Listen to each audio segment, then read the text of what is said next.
Hey guys, Chris Brown from Train Boston coming at you with another wellness moment. Today, I want to talk to you guys about being more critical. What I mean by that is reading and digesting information in a more critical light. I want to make sure that you guys are able to take information on your own and understand it not just at a surface value, but really delve into it and get into the information. So first of all, I'm a coach. That means there are things I cannot and should not say, but it also means I don't just do things for you. I'm not just going to hand things to you. I'm going to help you learn how to replicate it on your own. And I'm going to help you feel out all the nuances, the nooks and crannies of information, whether that's physical, whether it's written, whether it's visual, it doesn't matter. I'm coaching you through the process. I'm not necessarily the best or the master at doing things, but I can help you get better even if you are better than me. So let's get into it. There's a lot of information out there, and that's probably one of the biggest flaws and the biggest boons of our current world we live in right now. So I want to really focus on how to take that information, whether it's written or visual or whatever, books, journals, articles, YouTube, TV, movies, even food labels for nutrition purposes, and get into how we analyze them. So most of you guys have probably heard of the 5 W's. Sometimes they call it the 5 W's and the H. All right, that's who, what, when, why, and how. Okay, so we're just going to delve into those real quick and relate them to my industry of wellness and fitness and nutrition, etc. So first, I like to get into the who. So who wrote this article? Who produced this video or movie or whatever? Does it target a specific audience? Are you part of that audience? So we got to figure out that. Does it use a lot of jargon? If it's using a lot of jargon, it's probably either trying to confuse you or it's just trying to target somebody who already knows about the topic. If you don't understand most of the words in that topic, you probably need to find something that's a little bit more written for a layman. Okay. Is it referencing things from your time period? I'm in my 30s. So if I'm reading something that's referencing, World War II, it's probably meant for an older era. If I'm hearing about lots of things on YouTube and maybe TikTok, maybe it's meant for a younger generation than me. It doesn't mean it's useless. It just means that we have to take that into consideration. Is it promoting or attacking another audience? So a lot of times the articles written will try to influence you. So they may have something bad to say about, meat eaters or vegans. They might say something bad about CrossFit, or they might feel an organization is no good. So if you're starting to hear a lot of inflammatory or defamatory information, then you know that it might be heavily biased in one direction or another. You need to take that into consideration. What does it put up in the front? So this could be a thesis. This could be trying to tell you right away what it's trying to accomplish. Or it could be, what is the thumbnail of that video? What are you seeing first? Are there words that are bolded or italicized? If it's putting something in front of you, like for fitness, for instance, a beautiful person, then it's probably trying to attract people who want to look that way or who aspire to be that way. It's not necessarily meant for the quote unquote beautiful people or the experts. In fact, many of the experts will shy away and they have disdain for those booty photos, etc., etc. All right. And then what purpose does it serve the audience? So that audience, it might be good information for them. Even though it's trying to draw you in with that droplet of honey, it still could be good information. But for someone like me, it's probably not all that useful. So I want to look into a little deeper into people who I trust, people who I know. It might also just be there to be clickbait. Maybe they just need more clicks, more likes, and they want to make money. Maybe it's the wrong information. All right, and then let's get into who funded it. This is big. So you probably have heard this. If an article, journal, video, etc., was funded by an organization that has lots of money, they're oftentimes pressured into producing the results that company wants. In my era, we heard a lot about companies like Marlboro trying to heavily influence cigarette studies. And it turned out that their studies were very flawed. And there was a lot of trouble in the courts about this. It's important to look at potentials. That doesn't mean that it's always going to be that way, but the more chance for bias usually means more bias. All right, and who wrote it? Who studied it? Is this person a PhD? Is this person somebody who's an expert in the field? Is it peer reviewed? And what I mean by that is people who have the same amount of information, same amount of education and clout in that community. If it's not being written by someone who has a lot of information, it's just some social media influencer, and it hasn't been looked at by anyone else, you kind of have to take that information with a grain of salt. If they don't list any resources or any citations, it's probably not something you can trust. Always look for that. Now we're on to the what. So what is already known about this topic? Well, you have to look at that in two ways. What do you personally already know about this topic? And what is generally known about this topic? What do a lot of other people know about this topic? Well, it could just be a big waste of your time. If you are really experienced in this one topic and you're just getting into this article and you already know most of the things they've said, unless it's being put up there as review, then it's probably not worth your time to read.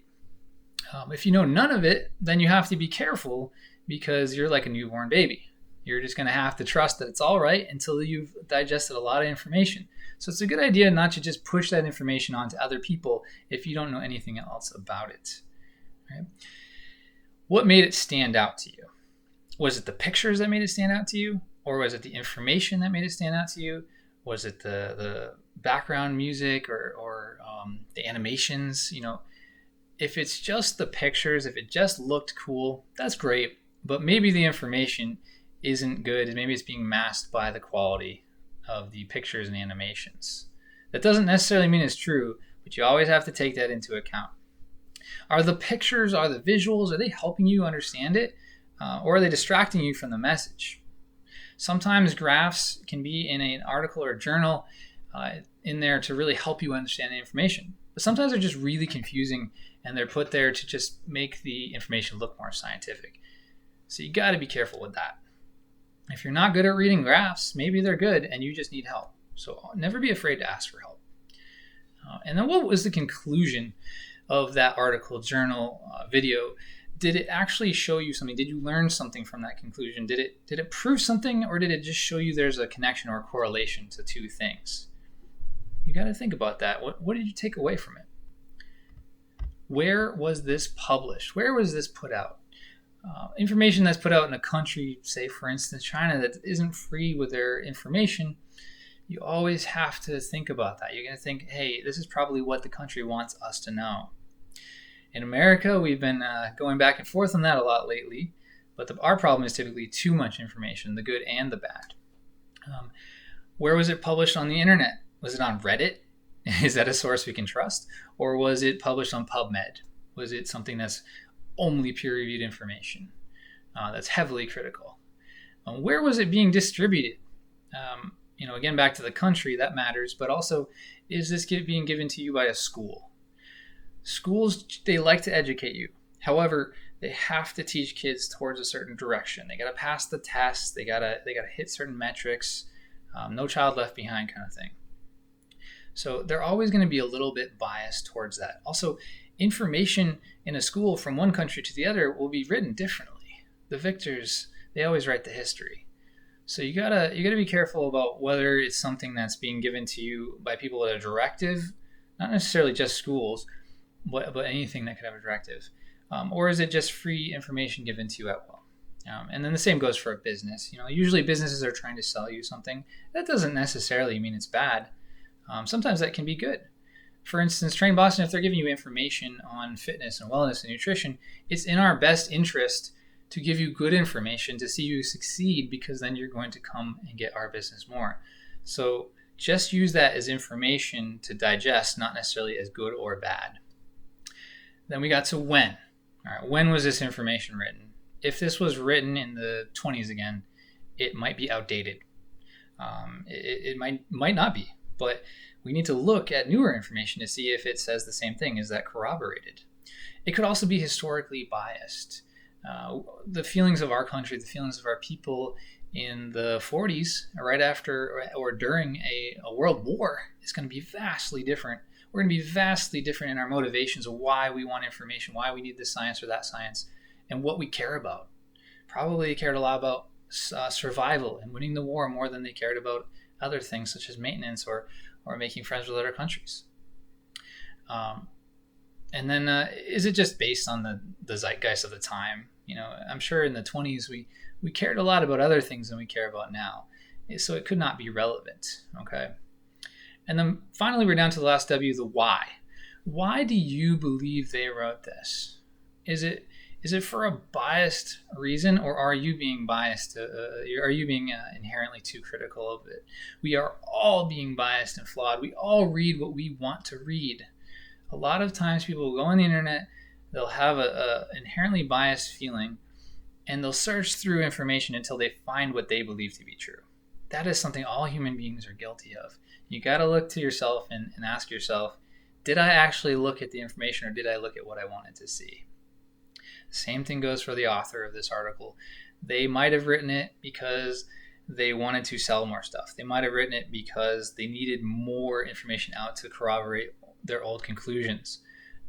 They might have also written it just because they felt it was good information and new information.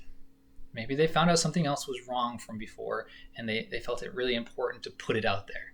For instance, the person who created rice or rest, ice, compress, and elevate, they decided that ice may not always be the right thing to do with injury because it slows down inflammation, which is part of the healing process. So that author quickly got information out there to tell people that, hey, this may not always be the right decision. All right. And then if this study's been done a lot, why are they doing it more? Right. For instance, creatine and protein. Those are two supplements that have heavily been studied, but they continue to put it out there. Why do they do that? Sometimes I don't personally know. Other times it's because it's a different form of creatine. Maybe it's a mixed with a different thing. Maybe they changed some variables. But you got to ask yourself, is it worth my time to be reading this? Do I really need to know the difference between this type of creatine and that type of creatine? Maybe you do. But if you don't, if you're like most people, you probably don't care. You just care, does creatine work? Are there any inherent dangers to it? And then why would they do it now if they've never done it before? So if this is brand new, you got to ask yourself, why is this being published now? Usually it's because it's new information or it just got approved. But oftentimes it's being put out there because it's super popular and it's a moneymaker. So you got to be trepidatious about that. Overall, we just have to work to minimize our biases and we have to really be critical by tempering it with science and logic. It's really difficult to do because human beings are typically, we're very biased individuals. We use our past experiences to formulate how we feel about things we interpret and see every day. The last part is, how did they do the study? Did they account for all or most of the details that are reasonable? Was the article or anything well written? Was it easy to read? Was it concise? Did it clear up any notions you had? Did they account for why their information or conclusions could be wrong? This is really, really important. Are they playing devil's advocate to themselves? Did they say, hey, you know what, it could have been wrong because of this, or it could have been better because I could have done this better? And then finally, does it use citations from reliable sources? Does it use any citations? I can't tell you how many times I've been online lately and found out that there was absolutely no proof of what they said. Is completely opinions and heavily biased, and people are sharing it all over the place online just because of the picture used or that it promotes how they already feel. All right, so what I want you to take away from all this is just to read things, digest information, and be more in a more critical fashion, a more critical light. You don't have to break everything down to its bits and pieces, but always ask yourselves these questions, the W's and the H, 5 W's. Again, I'll recap those. We got our what, we got our who, we got our where, when, our why, and our how.